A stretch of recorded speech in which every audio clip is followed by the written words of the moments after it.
So big ಡಿಬೇಟ್ಗೆ ಮತ್ತೊಮ್ಮೆ ಸ್ವಾಗತ. ಅಶ್ವತ್ಥನಾರಾಯಣ ಅವರು, ತಮಗೆ ಎದುರಾಳಿ ಯಾರು? ತಾವು ಪದೇ ಪದೇ ಹೇಳ್ತಾ ಇರ್ತೀರಿ ಕಾಂಗ್ರೆಸ್ ನಮಗೆ ಅಂತ ಹೇಳಿ. ಆದರೆ ನೀವು KJP ಭಾಳ ಮೈಮೇಲೆ ಹಾಕೊಂಡ್ರಂಗಿದ್ದೀರಲ್ಲ, ಅದನ್ನ ಒಂದು ರೀತಿ ಬೆದರ್ತಾ ಇದ್ದೀರಿ ನೀವು. ಅಲ್ಲಿ KJP ಕಾರ್ಯಕಾರಿಣಿ ಆಗುತ್ತೆ, ಮಾರೋ ದಿವಸ ತಾವು ಪಕ್ಷದ ಸಭೆ ಕರ್ಕೋತೀರಿ. ಯಾಕೆ KJP ಬಗ್ಗೆ ನಿಮ್ಗೆ ಅಷ್ಟೊಂದು ಭಯ? ನಮ್ದು ಈಗ ಕಳೆದ ಒಂದು ತಿಂಗಳಲ್ಲಿ ಸುಮಾರು 15-16 ಸಭೆಗಳು ನಮ್ಮದು ನಿಶ್ಚಯ ಆಗಿದೆ. KJP ಮಾಡ್ತಾರೆ ಅಂತ ನಾವೇನು ಮಾಡಿ, ನಮ್ಮದು ಪೂರ್ವ ನಿಯೋಜಿತ ಕಾರ್ಯಕ್ರಮ, ಮೊನ್ನೆ ನಡೆದಂಥ ಕಾರ್ಯಕ್ರಮ 5ನೇ ತಾರೀಕು ಕಾರ್ಯಕ್ರಮ, ನಮ್ಮ ಮೊದಲೇ ನಿಶ್ಚಯ ಆಗಿದ್ದಂಥ ಕಾರ್ಯಕ್ರಮ.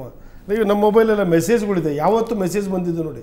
ನಾವು 4ನೇ ತಾರೀಕು ಫಿಕ್ಸ್ ಆಯಿತು ಅಂತೇಳಿ 5ನೇ ತಾರೀಕು ನಮಗೆ ಫಿಕ್ಸ್ ಮಾಡಿದ್ದಲ್ಲ.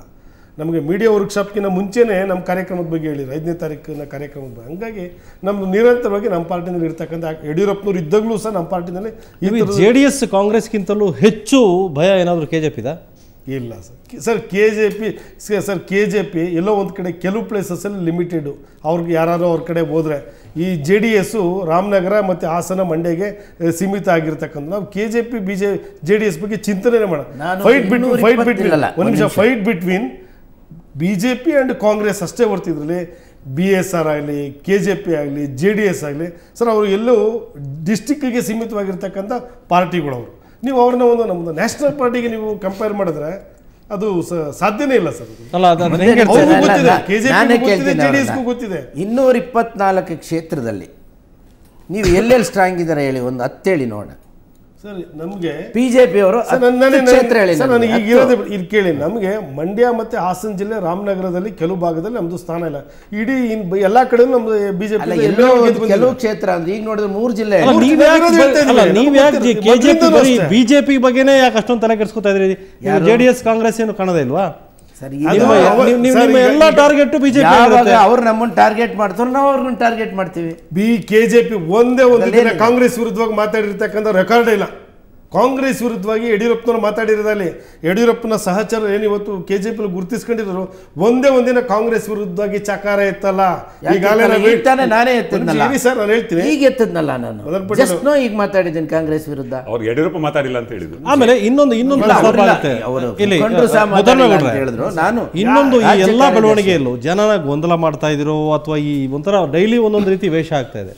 ಇವತ್ತು ಯಡಿಯೂರಪ್ಪನವ್ರು ಒಂದು ಸ್ಟೇಟ್ಮೆಂಟ್ ಮಾಡ್ತಾರೆ, KJP ಪಕ್ಷ ನಾವು ಸಮ್ಮಿಶ್ರ ಸರ್ಕಾರ, ನೀವು KJP ಬೆಂಬಲ ಬೇಕಾದ್ರೆ ವಾಪಸ್ ತಗೊಳ್ಳಿ, ಸರ್ಕಾರ ನಾವು ಉರುಳಿಸಲ್ಲ ಅಂತ ಹೇಳಿದೆ. ಅಂದರೆ JDSನವ್ರು ಬೆಂಬಲ ಕೊಡ್ತಾರೆ ಅಂತ ಅವರು ಉರುಳಿಸ್ತಾ ಇಲ್ಲ ಸರ್ಕಾರ ಅಂತ, ಅದಕ್ಕೆ ನಾನು ಬೀಳಿಸ್ತಾ ಇಲ್ಲ ಅಂತ. ಏನಿದೆ ಅಂಡರ್ಸ್ಟ್ಯಾಂಡಿಂಗ್ಗಳೇನು? ಕಾಂಗ್ರೆಸ್ಸು, KJP, JDS, BJP ಇದೆಲ್ಲ ಏನು?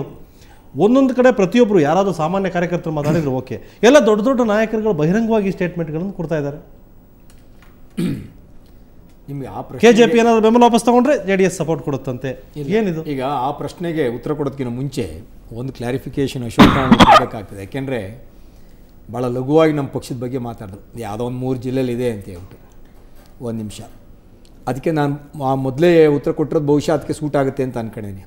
ಏನು ಬರ್ತಕ್ಕಂಥ ಚುನಾವಣೆಯಲ್ಲಿ ಜನರ ನ್ಯಾಯಾಲಯದ ಜನತಾ ನ್ಯಾಯಾಲಯ ಏನಿದೆ ತೀರ್ಪು ಕೊಡ್ತಲ್ಲ, ಆ ತೀರ್ಪು ಎಲ್ಲವನ್ನೂ ಕೂಡ ಡಿಸೈಡ್ ಮಾಡುತ್ತೆ.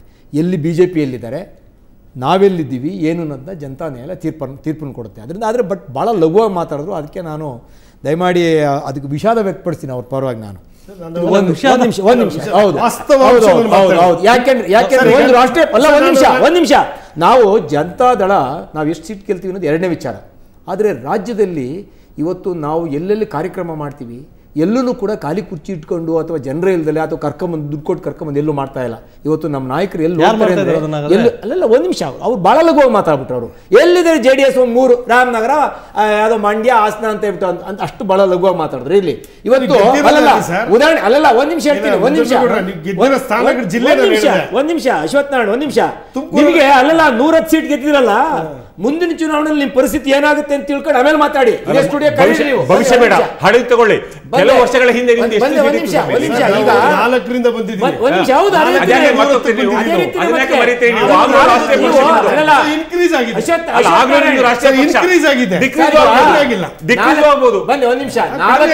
ನಾಲ್ಕು ಸೀಟ್ ಗೆದ್ದಾಗ ನೀವು ನಾವ್ಯಾರು ಕೂಡ ನಿಮ್ ಬಗ್ಗೆ ಇಷ್ಟೊಂದು ಲಘುವಾಗಿ ಮಾತಾಡಿಲ್ಲ. 2 ಇತ್ತು, 4 ಸೀಟ್ ಗೆದ್ದಾಗ ಇರ್ಲಿ, ವಿಚಾರ ಬೇರೆ ಆಯ್ತು.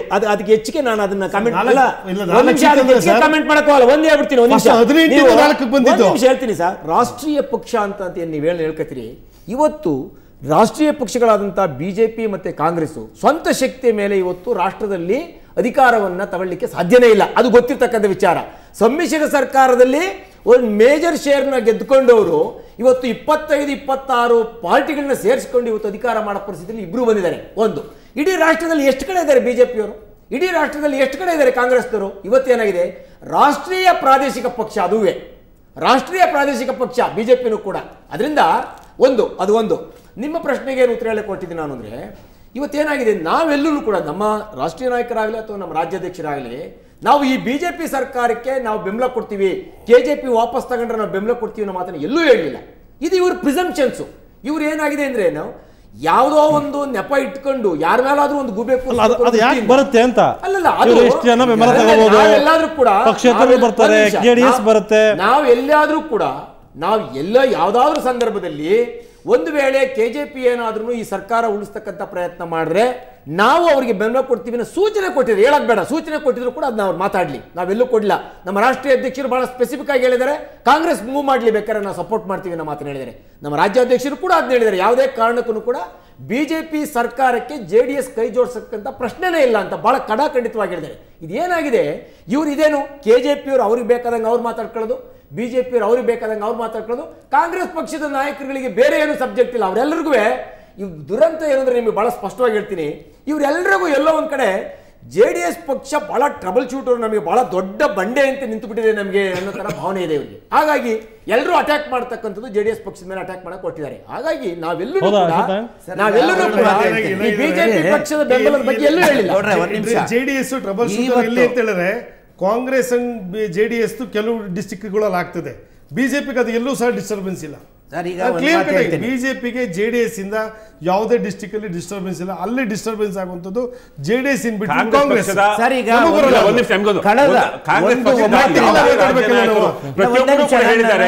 Let me finish. ಇವ್ರು ಹೇಳಿದ್ರು ಗೆಳೆಯರು, ಕಳೆದ ನವೆಂಬರ್ 9ನೇ ತಾರೀಕಿಂದ ಬಹುಶಃ ಕರ್ನಾಟಕದ ರಾಜಕೀಯ ಇತಿಹಾಸದಲ್ಲೇ ಒಂದು ವಿಶೇಷವಾಗಿ ಪ್ರತಿಯೊಂದು ಮಾಧ್ಯಮಕ್ಕೆ ಎಲ್ಲ ರೀತಿಯ ಸರ್ಕನ್ನ ಕೊಡ್ತಾ ಇವತ್ತು ಎಲ್ಲರೂ ಕರೆಸಿ ಇಂಥ ಬಿಗ್ ಡಿಬೇಟ್ಗಳು ಜಾಸ್ತಿ ಆಗಿರೋದು ಕೇವಲ KJPಯಿಂದ. ಇವತ್ತೇನಾದರೂ ರಾಜ್ಯ ರಾಜಕೀಯದಲ್ಲಿ ಇವತ್ತು ಚರ್ಚೆಗಳು ನಡೀತಿದೆ, ಇವತ್ತು ರಾಜ್ಯ ರಾಜಕೀಯದಲ್ಲಿ ಯಾವುದೇ ರೀತಿಯಾದಂಥ ಒಂದು ಅಷ್ಟು ಪ್ರತಿಭಟನೆಗಳು ಕೇವಲ ಯಡಿಯೂರಪ್ಪನವರಿಂದ. Yediyurappa is the star, is the super star of politics ಅಂತ ನಾನು ಹೇಳ್ತೀನಿ.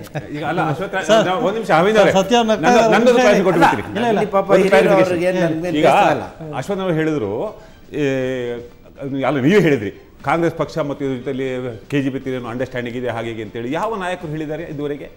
ಯಾವಾಗಾದ್ರೂ ಎಲ್ಲಾದ್ರೂ ಒಂದು ಉದಾಹರಣೆ KJP ಯಾವುದೇ ಮುಖಂಡರ ಜೊತೆಯಲ್ಲಿ ಕಾಂಗ್ರೆಸ್ ಮುಖಂಡರು ಸೇರಿ ಮಾತಾಡಿದ್ದಾರೆ? ಸದಾನಂದ ಗೌಡರು ಹೇಳಿದ್ರಲ್ಲ KJP ನಿಮ್ಮ ಕಾಂಗ್ರೆಸ್ ಬಿ ಟೀಮ್ ಅಂತ. ಇನ್ನೇನು ಹೇಳಬೇಕು, ಇನ್ಯಾರು ಹೇಳಬೇಕು? ಮಾಜಿ ಮುಖ್ಯಮಂತ್ರಿಗಳು ಹೇಳಿದ್ದಾರೆ KJP ಅನ್ನೋದು ಕಾಂಗ್ರೆಸ್ನ ಬಿ ಟೀಮು. ಹೌದು, ಯಾರು ಹೇಳಿದವರು? ಯಾರು? ಸದಾನಂದ ಗೌಡರು. ಅದೇ ಹೇಳಿದ್ದು, ಸದಾನಂದ ಗೌಡರು ಹೇಳಿದ್ರೆ ನಮಗೆ ಒಳ್ಳೆ ಕಥೆ ಆಯ್ತು. ಅವ್ರು ಹೇಳ್ತಾರೆ ಬಾಯಿ ಬಂದಿದ್ದಲ್ಲ, ನಾವು ಒಪ್ಪಳಿಕಾಗುತ್ತಾ? ಯಾರಾದ್ರೂ ಒಬ್ಬ ಸಣ್ಣ ಮುಖಂಡ ಕೂಡ ನಮ್ಮ ಜೊತೆ ಭೇಟಿ ಮಾಡಿಲ್ಲ, ಸಂಪರ್ಕದಲ್ಲಿ ಏನಾಗಿದೆ, ಎಲ್ಲೂ ಸಹ ನೀವು ಯಡಿಯೂರಪ್ಪರನ್ನ ಕಾಮೆಂಟ್ಸ್ ಮಾಡಲ್ಲ, ಯಡಿಯೂರಪ್ಪ ನಿಮ್ಮದ ಕಾಮೆಂಟ್ಸ್ ಮಾಡಲ್ಲ. ನೀವೆಲ್ಲ ಮಾತಾಡ್ತಿರೋದು ಏನು ಮಾಡಿದ್ದೀರಿ ಅಂತ, ನಾನು ಇವಾಗ ಹೇಳೋದು ಏನು ಮಾಡಿಲ್ಲ ಅಂತ. ಈ ರಾಜಕೀಯ ಎಲೆಕ್ಷನ್ನು, ಚುನಾವಣೆ, ಜಗಳ, ಡಿಸ್ಪ್ಯೂಟು, ಜಗಳ ಎಲ್ಲ ಆಗೋಕ್ಕೆ ಮುಂಚೆ ಬೆಳಗಾವಿನಲ್ಲಿ ಅಧಿವೇಶನ ನಡೀತು. ಆಗಲೇ ಈ KJP ಅಧಿವೇಶನ ಸಮಾವೇಶ ಹಾವೇರಿನಲ್ಲಿ. ಆವಾಗಲೇ ಈ ಸರ್ಕಾರಕ್ಕೆ ಬಹುಮತ ಇದೆಯೋ ಇಲ್ವೋ ಅನ್ನೋದನ್ನು ನಿರ್ಧಾರ ಮಾಡ್ಬೋದಾಗಿತ್ತು. ಅಕಸ್ಮಾತ್ ಅವ್ರಿಗೆ ಬಹುಮತ ಇದ್ದರೆ ಅವ್ರು ಕಂಟಿನ್ಯೂ ಮಾಡ್ಕೊತಾರೆ, ಇಲ್ಲದೇ ಇದ್ದರೆ ಮನೆಗೆ ಹೋಗಬೇಕಾಗ್ತಿದ್ರು. ಆ ಒಂದು ಅವಕಾಶ, ಗೋಲ್ಡನ್ ಆಪರ್ಚುನಿಟಿ ಕೈಲಿರಬೇಕಾದ್ರೆ ನೋ ಕಾನ್ಫಿಡೆನ್ಸ್ ಮೋಷನ್ ಮೂವ್ ಮಾಡಿದೆ. ಇಡೀ 5 ದಿನ ಅಧಿವೇಶನವನ್ನು ಕಾಲ ತಳ್ಳಿಬಿಟ್ಟು ಆ ಜನರಿಗೆ, ಯಾರು ನಿಮ್ಮ ಓಟ್ ಕೊಟ್ಟರು ಆ ಜನರಿಗೆ ನಿಮ್ಮ ಎಲ್ಲಿ ನಿಂತಿದ್ದೀರಿ ಅಂತ ಹೇಳ್ತಕ್ಕಂಥ ವೇದಿಕೆಯನ್ನು ಕೈ ಬಿಟ್ಬಿಟ್ಟು ಹೊರಗಡೆ ಬಂದು ನಾಳೆ ಆಂತರಿಕವಾಗಿ ಒಪ್ಪಂದ ಮಾಡ್ಕೋತಾರೆ, ಮಾಡ್ಕೋತಾರೆ. ದೇವೇಗೌಡರೇ ಹೇಳಿದ್ದಾರೆ, ಕುಮಾರಸ್ವಾಮಿ ಅಧಿಕಾರಕ್ಕೆ ಬಂದಿದ್ದು ವಾಮ ಮಾರ್ಗದಿಂದ ಅಂತ ಹೇಳಿಲ್ವಾ? ಈಗ ಅದೇ ಕುಮಾರಸ್ವಾಮಿನ ಮತ್ತೆ ಮುಖ್ಯಮಂತ್ರಿ ಮಾಡಿದರೆ ನನಗೆ ಸಂತೋಷ ಆಗುತ್ತೆ ಅಂತೂ ಹೇಳಿದ್ದಾರೆ ಅವರು. ಜನರಿಂದ ಆಯ್ಕೆ ಆದರೆ ಅವು ಅಂತೂ ಹೇಳಿದ್ದಾರೆ. ಸೊ ಇದು ಬದಲಾವಣೆ ಆಗಲಿಲ್ವಾ? ಅಲ್ಲ, ಈಗ ನೀವು ಹೇಳಿದ ಬೆಳಗಾವಿ ಅಧಿವೇಶನದ್ದು, ಅಲ್ಲಿ ನಾವು ನೋ ಕಾನ್ಫಿಡೆನ್ಸ್ ಮೋಷನ್ ಮಾಡದಿರೋದಕ್ಕೆ ಕಾರಣಗಳಿವೆ. ಒಂದು, ಈ ಸಿಂಪತಿ ವೇವಿಂದ ಮತ್ತೊಂದು ಸಲ BJP ಅಧಿಕಾರಕ್ಕೆ ಬರಬಾರ್ದು. ಎರಡನೇದಾಗಿ ನಮಗೆ ಹೈಕಮಾಂಡ್ ಪರ್ಮಿಷನ್ ಇಲ್ಲ. ನಮಗೆ ಕಾಂಗ್ರೆಸ್ ಪಕ್ಷದಲ್ಲಿ ಹೈಕಮಾಂಡ್ ತೀರ್ಮಾನ ಮಾಡ್ತಾರೆ. ಪರ್ಮಿಷನ್ ಇಲ್ಲ ಅಂದ್ರೆ ನೀವು ಸರ್ಕಾರ ಅಗತ್ಯ ಇಲ್ಲ. ಅದಲ್ಲ, ನಾವಾಗಿ ಕಿತ್ತು ಹಾಕಬಾರ್ದು. ಕಿತ್ತು ಹಾಕಿರೋ ಸಿಂಪತಿ ಬರ್ಬೋದು. ಪ್ರಜಾಪ್ರಭುತ್ವ ವ್ಯವಸ್ಥೆನಲ್ಲಿ ಸರ್, ಪ್ರಜಾಪ್ರಭುತ್ವ ವ್ಯವಸ್ಥೆನಲ್ಲಿ ದಯಮಾಡಿ ನೀವು ನೋ ಕಾನ್ಫಿಡೆನ್ಸ್ ಮೋಷನ್ ಮೂವ್ ಮಾಡಕ್ಕೂ ಕೂಡ ನಿಮ್ಮ ವರಿಷ್ಠರು ಅನುಮತಿ ಕೊಡಬೇಕು ಅನ್ನೋದು ಒಳ್ಳೆಯ ಹಾಗಲ್ಲ, ನಾವಾಗಿ ಬೀಳಿಸೋದು ಬೇಡ.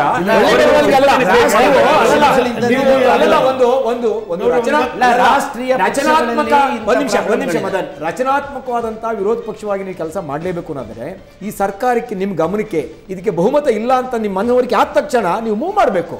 ನೀವು ಫೇಲ್ಯೂರ್ ಆಗ್ತದೆ ಬೇರೆ ವಿಚಾರ.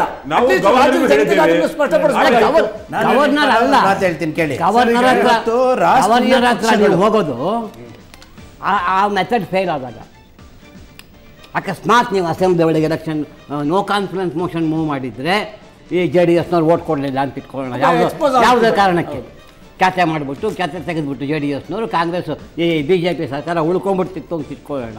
ಆವಾಗ ನೀವು ಬೇಕಾದ್ರೆ ಗವರ್ನರ್ ಹತ್ರ ಹೋಗ್ಬೋದಾಗಿತ್ತು. ಇದು ನಿಜವಾದ ಮೆಜಾರಿಟಿ ಅಲ್ಲ, ಕಂಟ್ರೈವ್ಡ್ ಮೆಜಾರಿಟಿ. ಹಿಂದೆ ಮಾಡಿದ್ದಾರೆ ಆ ಕೆಲಸ. ಅಲ್ಲ, ಕಹಿ ಅನುಭವ ಇದೆಯಲ್ಲ ಹಿಂದೆ ಇವರು ಯಾವಾಗ ಕುಮಾರಸ್ವಾಮಿ ಅವರು ಕೈ ಕೊಟ್ಟರು ಇವರಿಗೆ, ಯಡಿಯೂರಪ್ಪನವರಿಗೆ, ಆ ಒಂದು ಸಿಂಪತಿ ಮೇಲೆ ಅವ್ರು ಗೆದ್ದು ಬಂದಿದ್ದು ಬಿಜೆಪಿ ಜನತೆ. ರಾಷ್ಟ್ರೀಯ ಮೂವ್ ಮಾಡೋದ್ರ ಬಗ್ಗೆ ಒಂದು ಮಾತಾಡಿದ್ರೆ, ಸಿಂಪತಿ ಕ್ರಿಯೇಟ್ ಮಾಡ್ಕೊಂಡು ಮತ್ತೆ ಅಧಿಕಾರಕ್ಕೆ ಬಂದ್ಬಿಡ್ತಾರೆ. ಅದರಿಂದ ನಾವು ಮೂವ್ ಮಾಡಲಿಲ್ಲ, ಆಮೇಲೆ ಗವರ್ನರ್ ಹತ್ರ ಹೋದ್ವಿ ಅಂತ. ಇದ್ರಲ್ಲಿ ಒಂದು ಸರ್, ಸಿಂಪತಿ ಕ್ರಿಯೇಟ್ ಏನಕ್ಕಾಗುತ್ತೆ? ನಾವೆಲ್ಲೋ ಒಳ್ಳೆ ಕೆಲಸ ಮಾಡ್ತಿರೋಂಥ ಸಂದರ್ಭದಲ್ಲಿ ನೀವು ಅವಿಶ್ವಾಸ ಮಂಡಿಸಿ ನಮ್ಮ ಸರ್ಕಾರ ಬೀಳಿಸಿದಾಗ ನಮಗೆ ಸಿಂಪತಿ ಬರ್ತದೆ ಅಂತ ಅರ್ಥ.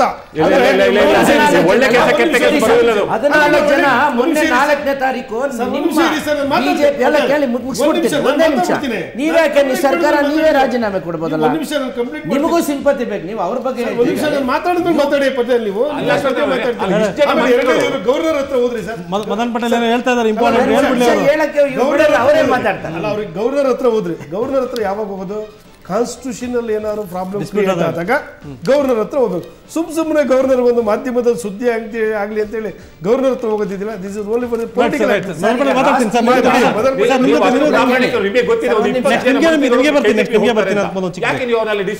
ಚಿಕ್ಕ ಬ್ರೇಕ್.